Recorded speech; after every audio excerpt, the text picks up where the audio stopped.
thank the panelists today here.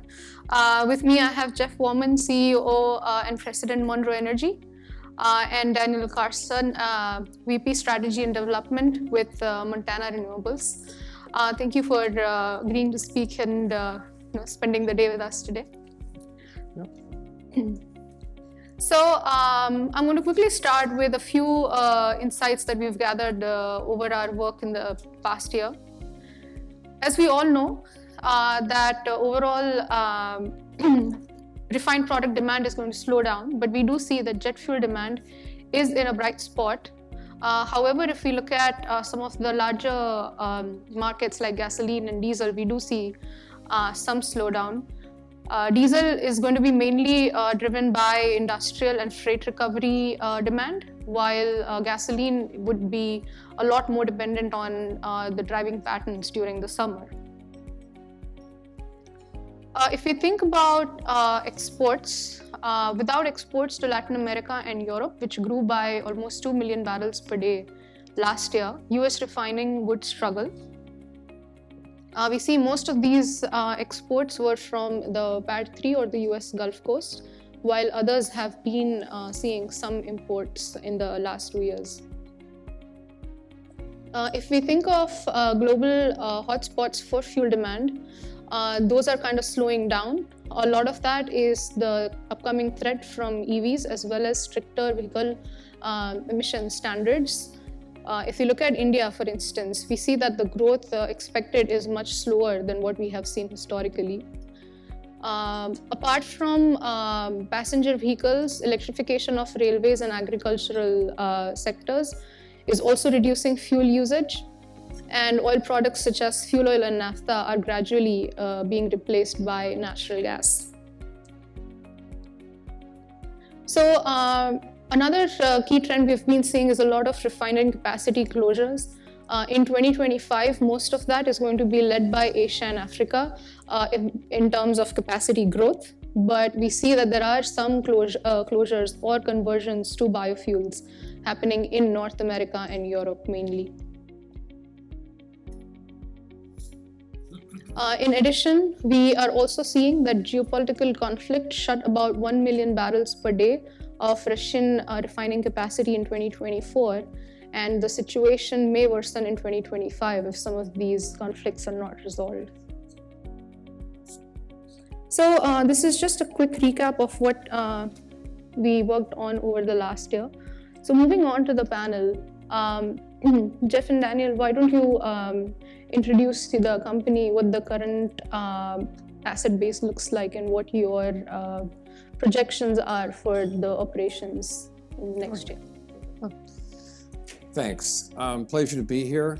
I represent Montana Renewables, which is a part of Calumet. Calumet is at its core a specialty chemicals company, but we do refining in 2 locations in Louisiana and in Montana.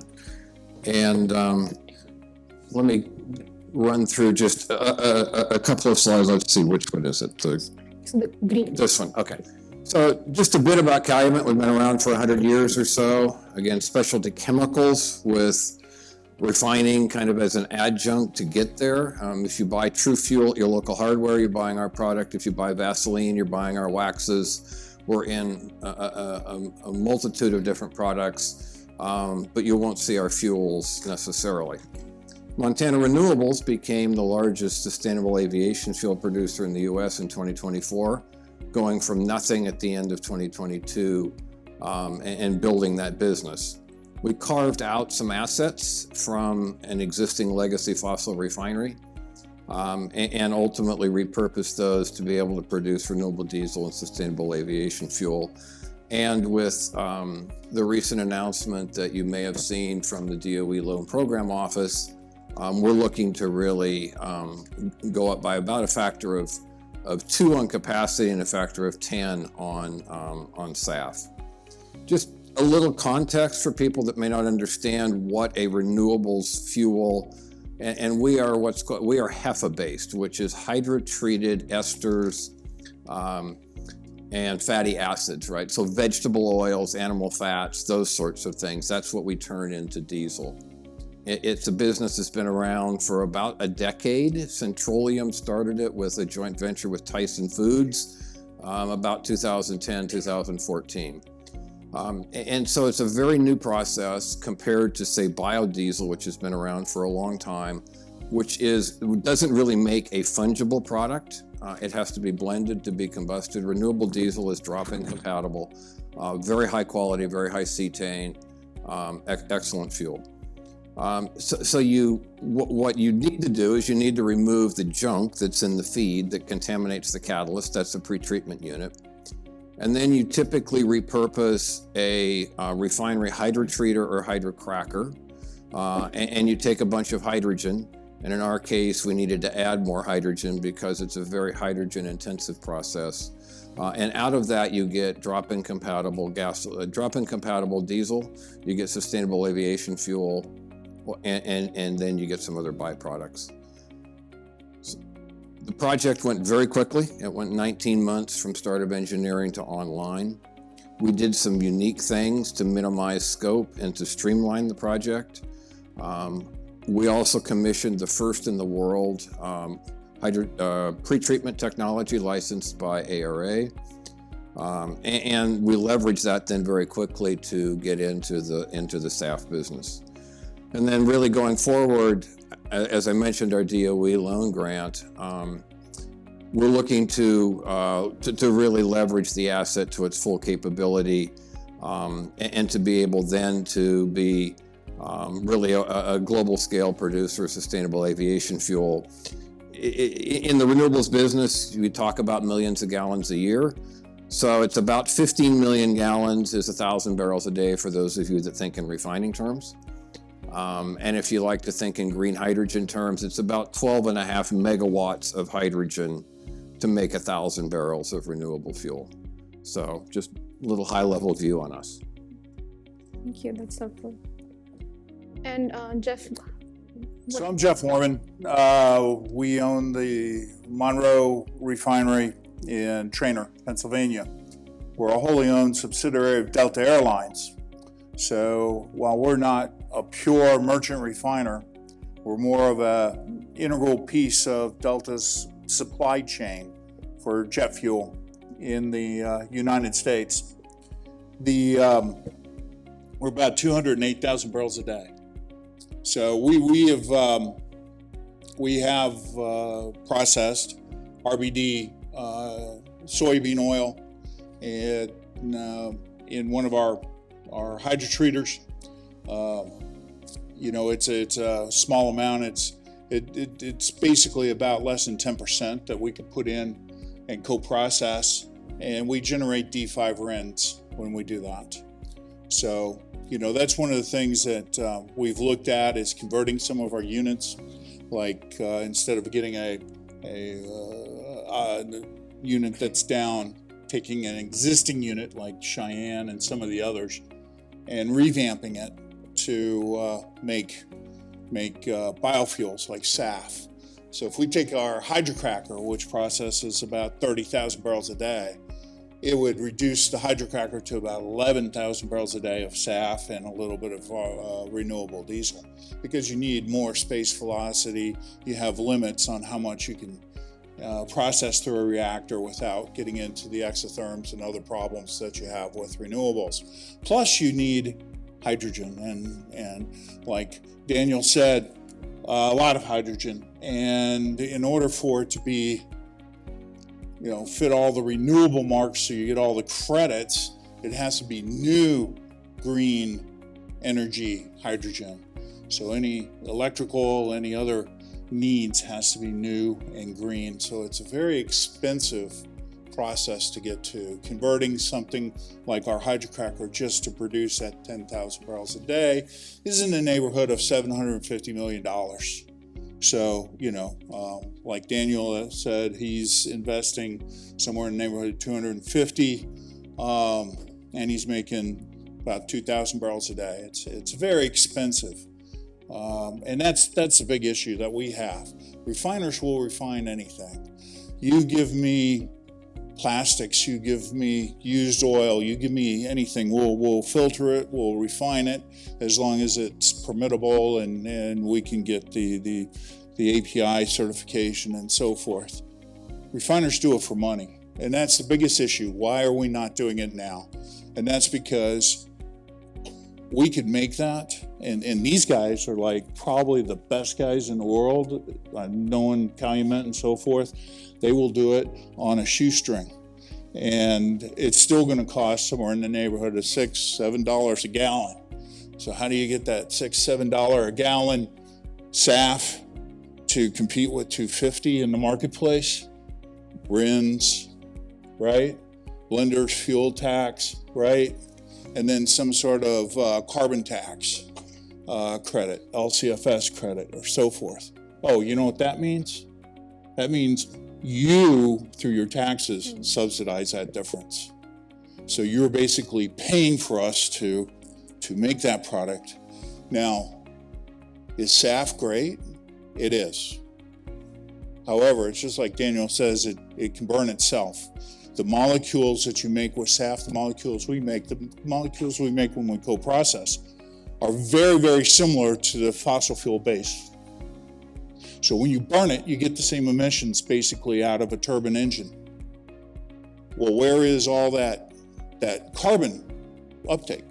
Carbon uptake is in the plants that are grown, right?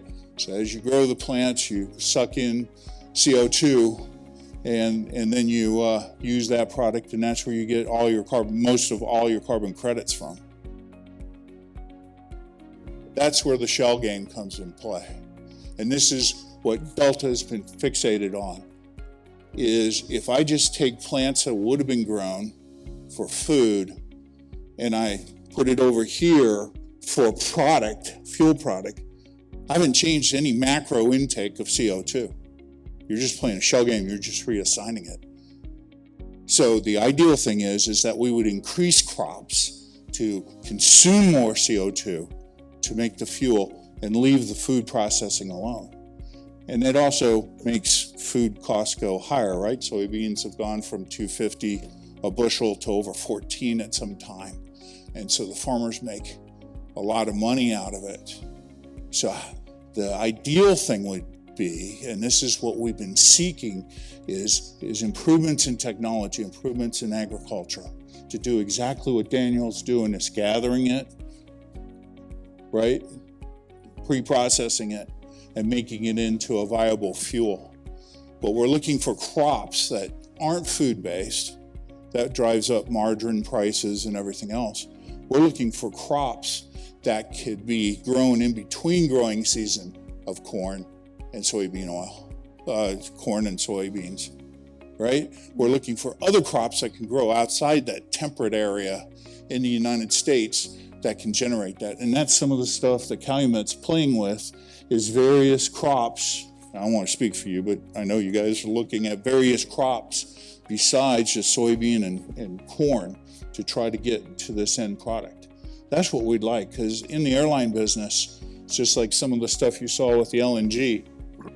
You got problems with ammonia, you have problems with hydrogen, airlines, Hindenburg kind of go hand in hand. You have containment issues too, and penetration of the hydrogen into the base metals causing embrittlement. So there's a lot of issues with any other type of fuel. Electrical, you're flying batteries, you aren't flying cargo, you aren't flying people, so you're flying batteries when you get over an hour. So electrical is really not an option there. So we're looking for changes in technology, both in agricultural and developing feedstocks that are viable and inexpensive so that we can process them.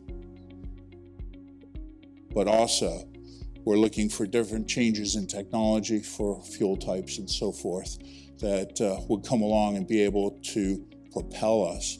But, right now, the way that it's going along, we're paying a lot of money with no real benefit in emissions reduction. And that's a huge shell game that's being played with renewables. We need increased crop structures. And the U.S. has only increased over the past 2 years by 0.5% the amount of crops. And the farmland over the past 10 years has decreased by over 66 million acres. So we're going the wrong way. So we need to fix this. And I challenge everybody in this room. We need to fix this, because you give it to us, we'll refine it. We can refine anything. We just need that base oil at a reasonable price that we can process it. Not to speak for you, but I know you guys are looking at new crops. You might tell them some of the new. Yeah, I mean, we're not in the crop development world, but as Jeff mentioned, right, non-food crops, and we've talked to all the airlines, and they don't want to be in the food versus fuel debate, right, which is sort of what he alluded to. And so, switch crops that go between seasons, or non-food crops. In development, there's a lot of development in those areas. So as those come along, we're eagerly waiting for the agricultural side to come along and provide alternate raw materials. And when you look at fuel, that's interesting. You take a look at ADI's projections of energy into 2040, 2050. You look at EEI, you look at IEA, you look at any type of structure. And what you see is the energy use increasing anywhere from 3 to 6%, depending on the source that you have. You have electrification, other things. When you look at the sources, the only one that's reducing is coal. You see renewables increasing. That offset in breakneck speed renewables versus the reduction in coal offset each other. When you take a look at gas and crude, they're both basically the same, which means you've got to refine it and use it. And you talk about EVs penetrating the market. It's kind of funny. When you take a look at it, you can stand in the middle of, 610 and count the number of electrical vehicles on one of your hands. And all those guys are guys from River Oaks that want to show off they can buy a Tesla. So when you're really looking at this, it's hard. When you're making these type of investments of $750 million, of $300 million into these plants, but you know that the regulations that give you that benefit only last 3 years, and they're up for, you have to get them renewed. You barely get your plant built by then, right? So it's really hard unless you have a long offtake arrangement, and that's what Delta's been doing. We've been working with people like Calumet, Montana, Renewables, and others to try to give them long-term offtake arrangements that they can monetize and afford this. But from the standpoint of sticking our feet in the ground, I don't want to speak for Delta necessarily, but we've been helping them look for other feedstock sources, other technologies, and there are new technologies.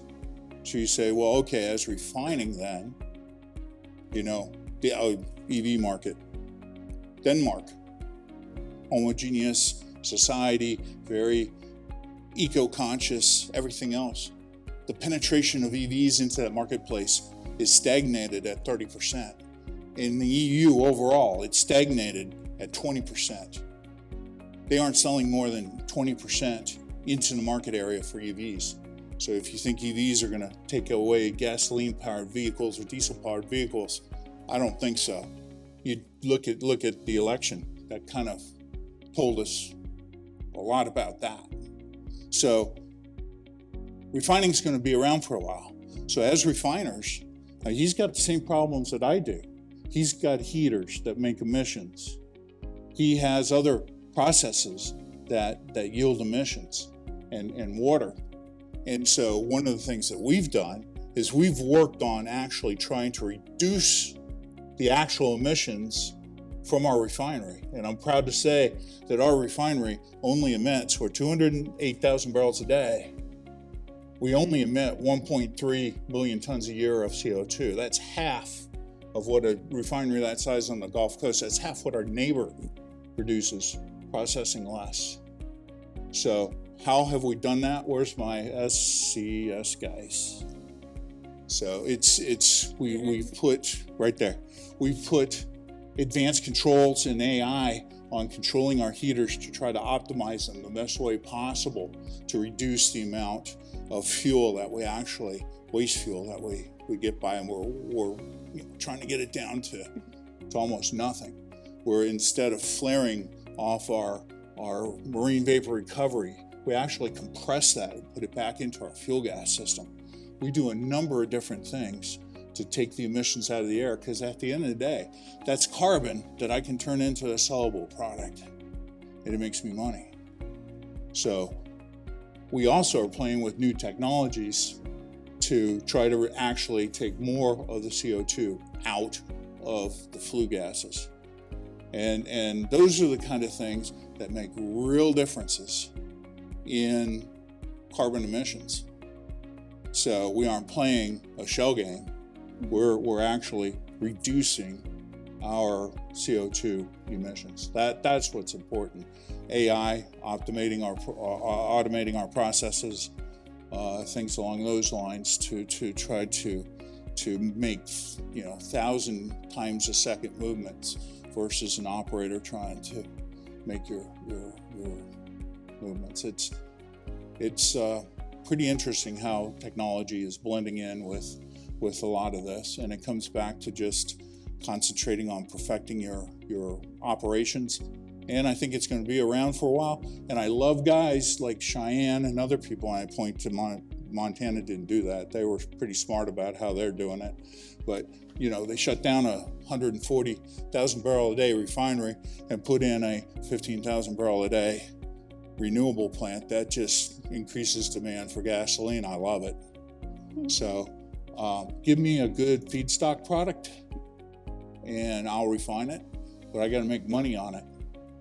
And, I can invest money as long as those subsidies are out there, as long as your tax dollars, and you promise the tax dollars out there to me to do that for a longer period than 3 years. So one question I have is that we see that there are not just, you mentioned some of these conversions that would eventually just increase the demand for refineries. But then what about some of these refineries on the West Coast that we've been seeing announcing closures because of the margins suffering? So how do you see the refining market over the medium term, say, and what are the key drivers that are, driving expansion versus closures or conversions for some of these? Well, you've got a couple of things going on, right? So refinery closures in California is driven by a lot of things, and I can go on for a really long time about that market and how you get there. But right, P66 had 2 refineries in California that made the decision to shut one down in Northern California and convert it to renewables production, and they made the decision to shut the one down in Los Angeles and walk away and not convert it to renewables. I don't know the details of why they made that decision, but it's just interesting that they made 2 different decisions in 2 different locations. Ultimately, right, that reduced production equals increased margin because demand is not going down as fast as production goes down, right? So when you shut down 150,000 barrel a day refinery, that demand is instantly out of the market, whereas over time you get penetration and reduced demand. And California, the highest demand was 2005. It again peaked about 2017 and 18 and has been declining since. U.S. demand peaked about 2019, 2020, 2018, 2019, and has been going down since. And I think you guys said earlier that your view is that U.S. demand has probably peaked and will keep going down. So you're in a business running, the refineries in the U.S. are the most sophisticated in the world and the lowest cost in the world, but when you add in transportation differential, it's very, very difficult to run a refinery in the U.S. and export product as your base. Yes, we export. And, for a long time I said that, sort of the worst thing that would happen to the West Coast is Pemex fixed its refining system. because enormous quantities of distillate and to some extent gasoline go into Mexico and South America off the West Coast to keep it balanced. But if refineries are shutting down faster than the demand declines, then ultimately that becomes temporarily good for the industry, and you get these, step changes down. But we're not going to replace 18 million barrels a day of refining capacity, 9-ish million barrels a day of gasoline demand, 4 million barrels a day of diesel, and 1.5 million barrels a day of jet. And I think your predictions, were generally that electrification will eat into gasoline. Diesel demand grows with GDP, and jet grows with global GDP. And of those, jet is the one that really is not amenable to substitute with alternate technologies like electrification or different fuels. So it creates these interesting markets that we can optimize in and around. And so for us, right, we're not a major refiner. That's not our primary core business. But we see growth in the renewables side. And so, we see that there's an opportunity to expand our renewables production. But to Jeff's point, we are making a $6 to $7 a gallon product to sell into a $3 a gallon market, right? That gap gets closed with a variety of incentives that make it a valuable product. That works in the RD world because you have federal and to a great extent state, right, regulations that close that gap. But right now there aren't long-term, the pricing structure is not there long-term on jet fuel.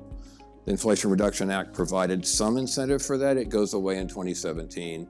We're sort of waiting for what's going to happen regulatorily. Jet fuel is a global commodity. You can regulate fuel in a state, right? So California for decades has had a unique fuel formulation on both gasoline and diesel. And you can do that in a state. But at the point where they said, if you want to bring your truck into the port of Los Angeles, it needs to meet these emission requirements, they suddenly violated interstate commerce. And they were told they couldn't do that. So you can't mandate the fuel going into a plane in a given state that's going out of state. It can only be intrastate. It can't be interstate. So jet inherently needs to be at a federal and really at a global level, because planes fueling in San Francisco flying to Singapore, right, or New York to Munich, right, those rules all have to be the same. The fuels are all the same. The rules are the same. Everything has to work together. And right now that isn't there. So we anticipate at some point that structure will be there, but right now it's not there. And so you can't go to the marketplace, you can't go to Opus and say, what's the price of sustainable aviation fuel? It's a meaningless number. We know what it is because we have a contract. That's the only way we know what it is. If we didn't have a contract, we wouldn't know what it was. And so it's a very infantile market that has a lot of development. In 2024, there were two producers of sustainable aviation fuel, us and World Energy. Between the two of us, we made about 10,000 barrels a day of SAF, which is what goes into wing. We don't actually make SAF. What we actually make is called synthetic paraffinic kerosene, or SPK. But that gets blended with fossil at about 30% and goes into wing. So there's about 10,000 barrels a day of SAF made in 2024 against the 1.5 million barrel a day US market, 10 million barrel a day global market. So there's an enormous opportunity for demand growth, but it all has to come back to a structure that works both from a quality standpoint and from a pricing standpoint on a global scale, because it is a global fuel. So I understand you mentioned that it's a global scale and it has to be driven on a global basis. There's also another problem too, is feedstocks. So you take a look at animal renderings, that's about 100,000 barrels a day in the United States, according to the Animal National Renderers Association. You take a look at DCO, which is a byproduct of the corn process, that's 15,000 barrels a day. You look at edible oils that are recovered, that's about 40 to 50,000 barrels a day. according to the Restaurant Association. The rest has to be made up with something. So if you take, it takes almost, you only get 80 gallons of soybean from 1 acre of soybeans, 80 gallons for that whole crop. So that's yearly amount, unless you do a winter, summer, spring, summer planting, then it's 160 gallons. So if you take half of the U.S. soy production, half of it, and you take all this other stuff and you add it all together, you come up with about 700,000 to 800,000 barrels a day of feedstocks. So we're short feedstocks. And that's why we have been pushing and encouraging different universities and other Cargill and ADM and so forth for crops that could be seasonal, where you plant them in between your base feedstocks, or other things. I know Exxon tried some algae technology, and that was it took up 81 acres of algae tanks to produce about 1,500 barrels a day of oil. That's a lot, right? So, there's technology advances coming. Another problem that refiners have, and I know Daniel struggled with it too, isn't even the air, it's the water. So there's a lot of new standards coming through in water clarification. Selenium content that we've never had to worry about before is coming through with a lot of the shale oils and some of the foreign oils that we're seeing. And so you have to regulate how much selenium goes into your wastewater stream that you process, and you have to control that and address it. So there's a lot more investment, and a lot of these refineries that have shut down are older, and in order to get their Title V's or continue to process, they have to put in some more either air or water technologies, which cost quite a great deal of money. So that's what some of the closures are based on, is having to put into effect additional best available control technology, both on air and on water. Now, we breathe the same air, we drink the same water, we want it fine. And it was actually pleasant, because we have a hell of a water treatment plant. We took the effluent, we had a visit from the EPA, we took the effluent from our water processing plant, and we took city water straight off the tap and asked them which one they wanted to drink. And they wanted to drink definitely by far our water out of our plant. The city water is not so great. We do have problems. We got to fix those throughout the U.S., but refiners definitely are working to try very hard to reduce emissions, to meet and take out any contaminants that would go back into the water system and the environment. And those are things that we all are working hard to do. Biofuels is an answer, but like I said, biofuels is great. We just need expanded feedstock. We need to develop the immature systems that Daniel was talking about, the gathering, pre-processing. We don't have huge gatherers yet, like we do in oil. Oil, you guys, everybody pumps into a pipeline. They have somebody that collects it, a company that collects it, pumps it. We don't have that in the feedstock streams per se. We have a couple, it's not built out. So it's very localized right now, where it's advantageous to get the, and we don't have the same regulations.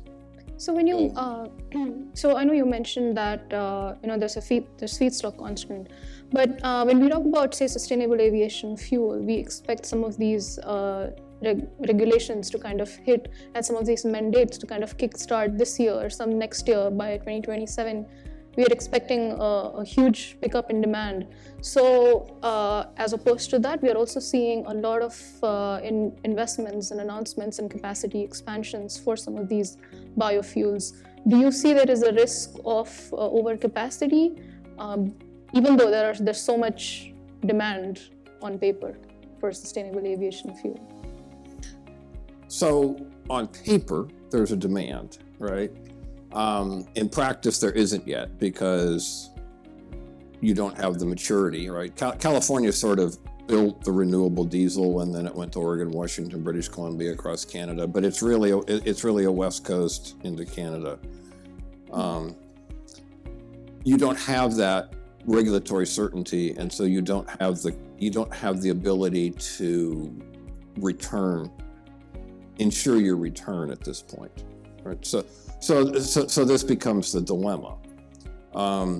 And so, yes, there is concern about the regulatory structure and what will it be? How will it be in place? How will we recoup the investment? In the case of our processing, we can make renewable diesel or we can make sustainable aviation fuel. And there's really sort of a relatively flexible switch back and forth between them. If there's not a sufficient justification to make the aviation fuel, then we can make the renewable diesel. But we have just gone through a period in 2024 where the price of renewable diesel collapsed, right? You had biodiesel plants that were shutting down.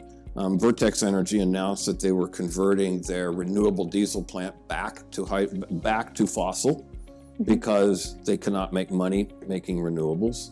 P66 decided they couldn't make money in Los Angeles converting that refinery to renewables. So you see evidence of cracks, if you will, in the concrete around the economic justification for renewable diesel. Now, I think that will get fixed. I think the EPA under-accelerated the RVO growth, and we think that will get fixed. And CARB is going to make a big jump, or did make a big jump in their CI walk down. And so those will happen. Those are diesel, right? Those are structures that are already there that isn't there yet on SAF. All right, we're not there yet. You walk down the jetway, whether it's Delta, United, or whomever, and you go down the United jetway and they got Oscar in the can, right? So I'm making $6 a gallon jet fuel for a $3 a gallon market, right? If you take trash and turn it into jet fuel, you're making $20 a gallon jet to sell into a $3 a gallon market. So the technologies are there. Fischer-Tropsch is 100 years old, right? The Germans were trying to turn coal into aviation fuel in World War II using Fischer-Tropsch technology. The chemistry is not new. The chemistry works. The issue is not the underlying chemistry. The issue is the cost of production, right? And so when you try to pile these together and you say, I want to recover CO2, and I want to take green hydrogen, and then I want to put those together and through Fischer-Tropsch technology build those molecules up. That all works, but at what cost? And so the question is to Jeff's point on feedstock, there is eventually will be some feedstock challenges that we need to get to, and getting to non-food crops will definitely help, right? Growing acres planted will definitely help. And there's only so many cows, there's only so many chickens, there's only so many pigs that are going to get killed every year, right? So those are somewhat finite markets. Eventually, if we're going to decarbonize fully, you're going to have to get to some of these alternate technologies. And so the question sort of becomes the societal trade-off on cost versus speed, and how quickly we want to do this and how quickly we can transition to doing this. All right. In a decade, we're currently making 10% of the U.S. diesel demand as renewable diesel, right? It's a 4 million barrel a day market. Total biodiesel production, renewable plus biodiesel, right now is about 400,000 barrels a day. Right. So in a decade, we've gotten to 10%. We've gotten to 10% with a lot of refinery shutdowns and repurposing. The two biggest renewable diesel plants in the world sit in Northern California, 15 miles apart. There are two refineries that were shut down and repurposed. Right? There's only so many more of those that will get shut down and repurposed economically, right, against our 9 million barrel a day gasoline demand. So, right, greenfield construction of renewable diesel plants and sustainable aviation fuel plants is very, very expensive. There's been almost none of them done because they're very costly. So it's a very complicated supply, demand, pricing, timing question as to how we want to approach this. And there's no easy answers. So just to give you a perspective, exactly what Daniel is saying is true. Part of the National Petroleum Council, works for the Secretary DOE Gresham at the time. I was on the hydrogen board. There was a natural gas board. We used, one of the purposes was to calculate to go net zero by 2050. What would the price of carbon have to be given all the technologies that we have, both now as well as ones that are near mature, near being commercialized? We used, the hydrogen group used MIT, the EMIT, to build a model. The natural gas group used Caltech. Both models showed $700 a ton to get there. So if you noticed, the Biden administration started changing from going net zero at 2050 to talking about 2100, because at $700 a ton, it's going to just totally crap out our GDP. So you need something in the neighborhood right now. California is somewhere in the 80 to 120, depending on where they set it. But you have something like that, you can see what it does to the fuel prices and the electrical prices in California at that level. Imagine it being 700. So only the rich, wealthy, leftist people that go to Davos can afford it, right? But Joe Schmo and I can't. You can't do that at the kitchen table. So that's one of the issues: is how fast do we progress? And there are good technologies coming out. We're working with some of those developers, both in the refining space and in the jet space, to get better technologies to use to make SAF less expensive, more available feedstock that's non-food, and also take CO2 out of the air and contaminants out of the water directly. That's the focus. And those technologies, I think in the next 10 years will be here. So it will get better. But like Daniel says, how much you want to pay to get there. And that's a big thing. And I think we heard that answer in this last election pretty loud and clearly. So we want SAF. We want it from a non-food feedstock. We want it competitive with fossil fuel. And we'd like to do it without government grants, which is your tax dollar and my tax dollar. And that's why we depend on people like Daniel to continue to work technology, work the processing in the plants to get it less expensive. That's why we are investing in various places like University of Minnesota and other places that are trying to develop a soybean that has 40% oil instead of 22% oil. There's a number of different things that are happening, crops that can be planted and so forth. So it's going to take time, over a period of time. Speed at which we do its cost, and we'll eventually get there. But seeing more and more refineries shut down, I think it goes back to what Daniel was saying. Everybody's saying, well, Dos Bocas is coming up. It's going to be 650. Well, John Ayers with, RFA, RB, and he and I had a great discussion about this. 26% is the reliability of the Mexican refineries. why do you think this new refinery is going to run any different than that? And that's why we export all the product. They can't even make their own grade of gasoline in Mexico City. We have to supply it to them. So why do you think that refinery is going to operate any better? It isn't. Where is America? We're at 95 to 97%. When you take a look at Nigerian refinery, the $19 billion refinery, why do you think that's going to operate any better than the 36% they run Wari and their other refineries? It's not. The Russian refineries, I've worked in those, they're a piece of crap. Just like Daniel says, we have the best refineries that are processing the oil most efficiently, and it's the best thing. What happens when we don't? It's the same thing as coal. We've taken the most advanced technology, the best environmental recovery systems that burn coal and convert it to energy. We've shut them down, and we've taken the coal, we shipped it to South Africa, we shipped it to Cuba. I've got a beautiful picture taking off from Havana of the Cuban power plant with the huge trail. No scrubbers, no nothing on it. It's horrible.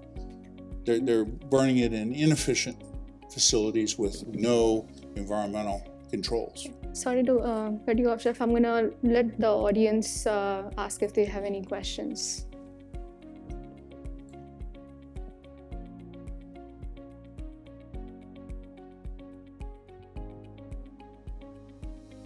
Thank you, Jeff. Thank you, Daniel. So you mentioned about government incentives as of today, right? As a critical aspect comes to SAF. With the 90-day pause on the IRA disbursements, how do you see that impacting the current state of your business? So, as I mentioned, right, January 10th, we closed on a DOE loan, or a loan guarantee of $1.4 billion, which is for our max SAF expansion project to double our throughput and increase our selectivity up to 100%, or about 300 million gallons a year. And that ended up going on hold and being renewed. In our view, we will be fine, and that money will be released because we believe that we have a solid business plan. We can make RD, we can make jet, we can make either. And so for us, we believe that that will not be a major speed bump for us. We're optimistic. I think you'll see a lot more with viable. I think you've seen some stuff that just comes out of left field that gets government money, but you have viable operations such as Montana Renewables, there's a number of others.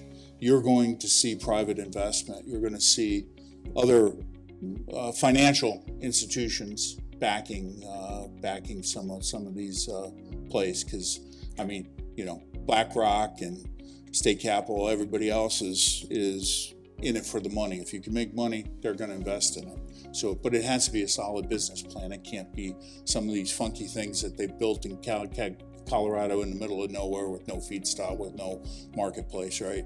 But they got billions of dollars from our taxes to do that because it was renewable or something. You're going to see practical applications where you build a plant in the middle of where the feedstock occurs, and you have marketplaces to go with that feedstock. That's what Montana does well. That's what a number of the other successful facilities have done. Are there any other questions? If not, I have one last question. So, Jeff, you make a very interesting point that we are paying for SAF regardless, voluntarily or involuntarily through taxes. But a lot of the times when we are now booking flights, we see that there's a certain percentage of emission reductions that you're going to receive from this flight. In those kinds of situations, do you see more willingness to pay where the cost can be transferred to the customer? I don't think Delta wants me to give out what the price of indifference is in a seat that's on a green flight versus another, but I can tell you that it's quite low. So, I mean, I ask all of you, do you pay the extra $25 or $50 on your plane ticket to fly on a green flight? The most convenient times have those prices. That's my experience. I mean, it comes down to money. Now, if he can do his magic and we can make it happen at $5 extra a ticket, there'd be a lot more people that would buy and invest in that. So that's the whole thing, is how do we get this $6-7 material down to now. Gina McCarthy said, I want to make conventional material more expensive by taxing it and so forth, so that it costs $6 a gallon at the pump, and then it makes these other renewables and others much more viable. Well, that's another way to approach it, but that again forces a price of carbon that I think is going to ripple throughout the industry and cause a lot of hell with our GDP. So it's interesting, continues to be interesting. But a quick question.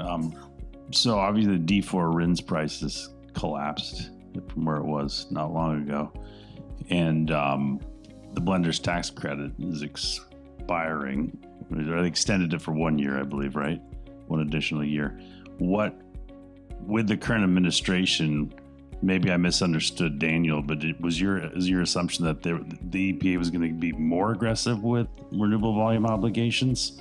You thought they would be, because that was potentially very destructive to some of the smaller refiners that were getting, like Calumet, were getting long-term exemptions, right? Yeah, there's small refiner conversations, and that's, on the conventional side, that's a whole separate discussion. I think, our view would be, so we see renewables, and I think Jeff has touched on this. We see renewables in large measure as a agricultural support activity, because it benefits farm, it benefits livestock and what have you, right? And so agricultural support tends to be bipartisan. It doesn't tend to be particularly partisan. So we would see that in general that will continue and not necessarily be interrupted. And I think we remain optimistic that the hold on loans will come off, and the good projects, as Jeff said, right, the things that make sense will continue. The technology will continue to get better. The prices will continue to come down, as it always does. At some point, we hope that there will be a camelina variety that's growing that provides non-food based oil at a high yield. Or whether it's Carinata, or whether it's another oil seed. Other options will come along that will be cost effective, and the price point will continue to come down. So I think we remain optimistic that good science and good decisions will continue. Maybe not as aggressively always, but they will continue, and even under this administration, that the ship will be steadied. And it takes time. I mean, Emily DeLuca, she's our Delta Sustainability Officer. She said, even if I had the answer on crop right now, it would take 10 to 15 years to build that out throughout the farmland to make that happen, to get a substantial amount of oil. Then you have the infrastructure and the pre-processing and everything else to put in. So it's going to take time. But we've got to continue to push on those advances to see if we can do it and try new things. And like President Trump said, we have a nation of smart people. We can figure this stuff out. We just need a little bit of time, and we need some concentrated effort. And I'm seeing different things in the refining industry as well as in the bio industry that give me a lot of courage that eventually we'll get there. So it's going to take some time. If you force it, our prices are going to go through the roof. We need to do it at a steady level that's palatable. Maybe uneasy, but palatable. So, Jeff and Daniel, I had a question with respect to your market. Have you looked at the carbon market, voluntary carbon market, as a possible alternative to SAF, where the airlines could buy the carbon credits to allow them to emit, but at the same time, those they're buying these carbons that are sequestered, basically?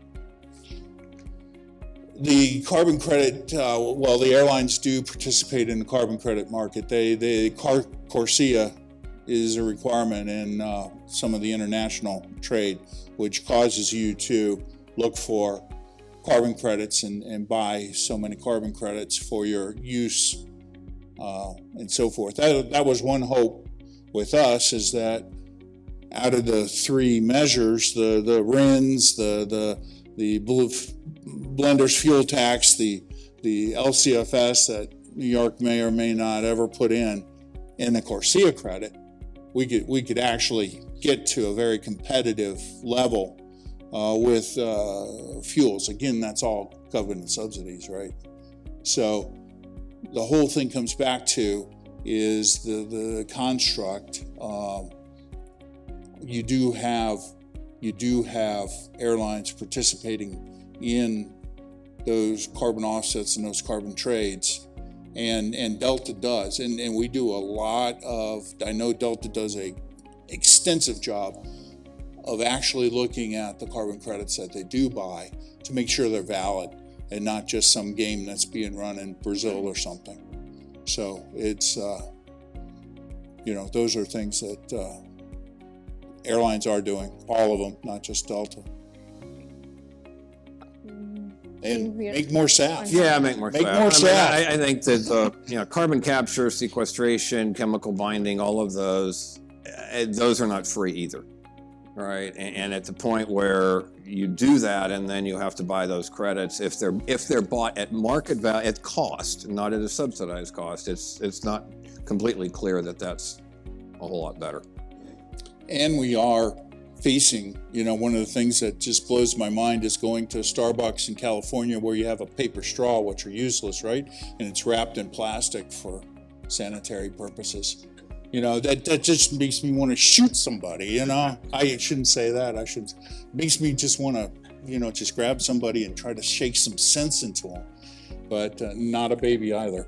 But those are things though that we have to look at. He's talking about San Francisco. Right now, we could put a pipeline underneath San Francisco's harbor. We could put it 140 feet. We could put it 250 feet. Some guys are in here, ladies that are in here with upstream. You can directionally drill that and pop it up wherever you want. We'd have the latest technology, the best, protection, everything else, to put a larger pipeline in between the sources of the refineries and the airport. But instead, they choose to run 18 trucks a day from the refineries to the airport. So just think about that, sitting on those LA freeways with a diesel, and then, all the transfer risk, the emissions that you get, rogue emissions that you get from connecting, disconnecting, all that other stuff, loading trucks. The solutions are out there. It seems like you can't do some of it. The pipelines for CO2, yeah, try to put in a CO2 pipeline somewhere in the Northeast. That's damn near never going to happen. Which, wait, you want me to sequester the CO2? Now what do you want me to do with it, right? So, that's part of the issue. Texas, they say, we're putting a pipeline right here. Pennsylvania, you have 25 lawyers lined up at your door, injunctions. I mean, it took them 20 years to expand a major highway that needed to be expanded through the middle of Philly. I mean, that's some of the issue too. We got to get the rest of the communities on board with some of these things. Okay. Sorry to cut you off again, Jeff, but we are on time. We'll break for a networking break, and we can just continue the conversation after. Thank you very much. Thank you so much, Thanks. Daniel. Thank Alrighty. you so much, Jeff. Thanks. Wonderful.